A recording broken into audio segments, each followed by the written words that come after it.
Hello friends! In this video I'm going to be reviewing the Kuretake metallic brush markers. And these were actually one of the first brush pens that I purchased when I first began hand lettering. I do think that this is a newer pack because I did repurchase them to create a video where I compared a lot of the different metallic brush markers that are out there right now. So I will leave a link for that video below when that is up.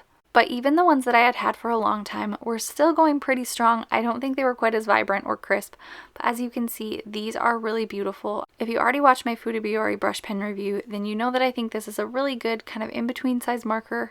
It has a lot of bounce and flexibility, but it's not like too bouncy or too big or too difficult to control. So between this brush pen just being a really nice size and also having these really beautiful metallic colors, this is just a really fun one to letter with. This brush pen is not water resistant, and I showed a little bit of blending here, and as you can see, it's a little bit difficult to see. I think that it's just a little bit harder for these metallics that have such bold colors to kind of blend together, but you can definitely experiment there if that's something you're interested in. And I will say I'm not positive if I have all the colors here or not, but I will leave a link for the product below so that you can check those out. And again, I do have a side-by-side comparison coming soon, so hopefully that will be helpful for you. I just think that these are absolutely beautiful, both on the white, but also the black just makes them pop really nicely.